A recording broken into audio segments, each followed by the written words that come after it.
કેમ છો વિદ્યાર્થી મિત્રો? Again Ketul sir here. તમારા મેથ્સ ગુરુ તમારી સામે છે. ઘણા વખતથી ઘણા બાળકો, ઘણા વાલી મિત્રોના પ્રશ્નો આવી રહ્યા છે મારી પાસે વોટ્સઅપ થ્રુ, મોબાઈલ ફોન, ઈમેલથી. સર શું કરીએ?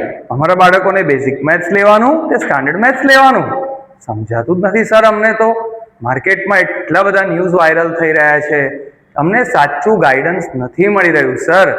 તો yes, Ketul sir and team is here. Fine.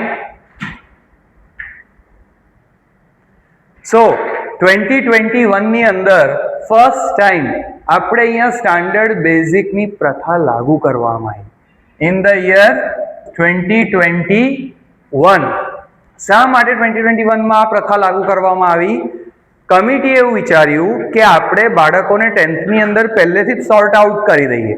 જે લોકોને સાયન્સ સ્ટ્રીમ લેવી છે, સાયન્સ સ્ટ્રીમની અંદર બી પર્ટિક્યુલર એ ગ્રુપ, જેને આપણે એન્જિનિયરિંગ કહીએ છીએ, સાયન્સ ગ્રુપની અંદર એ that is PCM, physics, chemistry and maths, એ લોકો માટે જ કમ્પલસરી સ્ટાન્ડર્ડ મેથ્સ રાખવામાં આવ્યું હતું.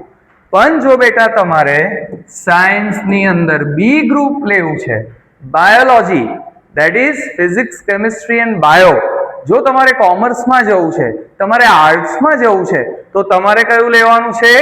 Basic maths. This is how standard and basic was differentiated in the year 2021. પણ લાસ્ટ યર ફરીથી એક 9/12 આર્ટિકલ પાડવામાં આવ્યું, જેની અંદર ક્લેરિફિકેશન સાથે આપવામાં આવ્યું છે કે હવે તમે બેઝિક લો કે સ્ટાન્ડર્ડ લો, કોઈ ફરક પડતો નથી, તમારા માટે બધા જ દરવાજા ખુલ્લા છે. Clear this thing? તો હવે આપણે સમજીએ કેવી રીતે. ફાઇન. અત્યારની પરિસ્થિતિમાં જોઈએ, અત્યાર વર્તમાન કાળમાં જોઈએ, પ્રેઝન્ટ ડેની વાત કરીએ, તો બેઝિક મેથ્સ હોય કે સ્ટાન્ડર્ડ મેથ્સ, તમે સાયન્સની અંદર ગ્રુપ એ, ગ્રુપ બી લઈ શકો છો, કોમર્સ લઈ શકો છો, આર્ટ્સ લઈ શકો છો, ડિપ્લોમા બી લઈ શકો છો. એવી જ રીતે કોઈ બાળક સ્ટાન્ડર્ડ મેથ્સ લે છે તો એ પણ સાયન્સ એ અને બી ગ્રુપ કરી શકે છે, કોમર્સ કરી શકે છે, આર્ટ્સ કરી શકે છે અને ડિપ્લોમા કરી શકે છે. સર તો તમે નવું શું લાયા? જો બધા જ બાળકો બેઝિક હોય કે સ્ટાન્ડર્ડ બધું જ કરી શકે, તો પછી આ બેઝિક સ્ટાન્ડર્ડ શા માટે? હજુ ક્લેરિટી નથી આવતી. એક સેકન્ડ બેટા, હવે ક્લેરિટી આવશે તમને. બેઝિક સ્ટાન્ડર્ડની અંદર જેવું મેં તમને પહેલા કીધું, same textbook, same syllabus, શા માટે અમને ઓપ્શન આપવામાં આવે છે? એ ઓપ્શન આપવાનું કારણ શું છે? એ ઓપ્શન એટલા માટે આપે છે બીકોઝ ભલે ચોપડી સેમ છે, સિલેબસ સેમ છે, હું તમને એ જ વસ્તુ ભણાવવાનું છું જે ચોપડીની અંદર છે. ચાહે ટેક્સ્ટ બુક છે, પ્રેક્ટિસ બુક છે, કે આપણે કોઈ પણ પબ્લિશરની બુક લઈશું, બેઝિક લીધું હશે કે સ્ટાન્ડર્ડ, ભણવાનું તો સેમ જ છે. તો ફરક ક્યાં આવ્યો? ફરક આવ્યો બેટા ચેપ્ટર વાઇઝ માર્કિંગ પેટર્નમાં.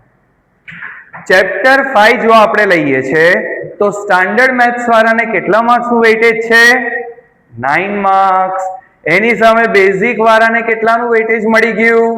13 માર્ક્સ. ફરી ચેપ્ટર 13 લઈએ છે તો સ્ટાન્ડર્ડ વાળાને કેટલું વેઇટેજ આવવાનું છે પેપરમાં? 10 માર્ક્સ. બેઝિક વાળાને 16 માર્ક્સ. અને એવી જ રીતે ચેપ્ટર 14 લઈએ છે તો સ્ટાન્ડર્ડ મેથ્સના પેપરમાં કેટલું વેઇટેજ છે? 8 માર્ક્સ. બેઝિક મેથ્સને કેટલું વેઇટેજ છે? 14 marks.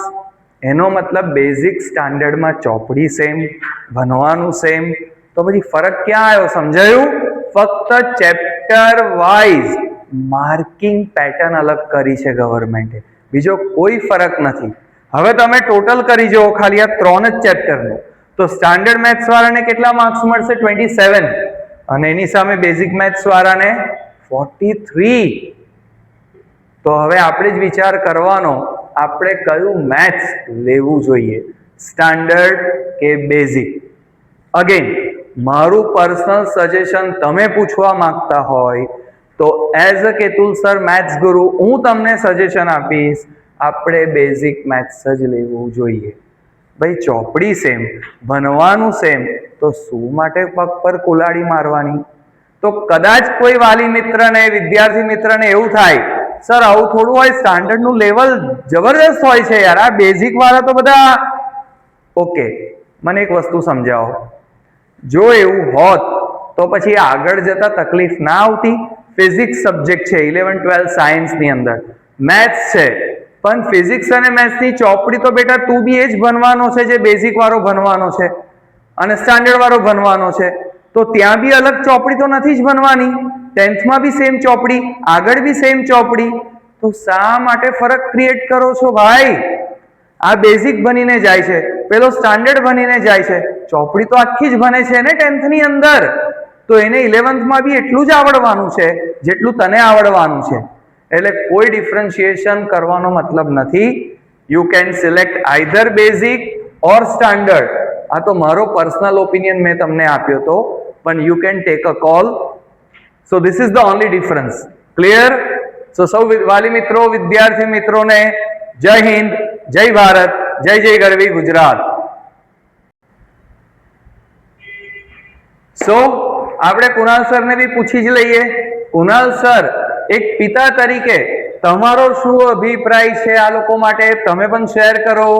Sir, as a father, as a Guardian, હું એવું ઈચ્છીશ કે મારું બાળક મેથ્સની અંદર વધારે પ્રેશર ના ઝેલે, વધારે સ્ટ્રેસમાં ના જાય. એના કરતાં બેટર છે કે એકલો ટાઈમ બીજા સબ્જેક્ટ્સને આપે તો ઓવરઓલ એના પર્સન્ટેજ, એના પીઆર ખાસી હદ સુધીને અપલિફ્ટ કરી શકે છે. અને એમ બી જેવી રીતે તમે સમજાવ્યું કે ચેપ્ટર 5, ચેપ્ટર 13, ચેપ્ટર 14 ત્રણ જ ચેપ્ટર કરીને જો બાળક 43 સુધીને ખેંચી લેતું હોય તો પછી કેમ નહીં એ બીજો જે સમય એનો બચે છે એ બીજી જગ્યાએ યુઝ કરે. અને અલ્ટિમેટલી આગળ એને એડમિશન તો બધે મળવાનું જ છે.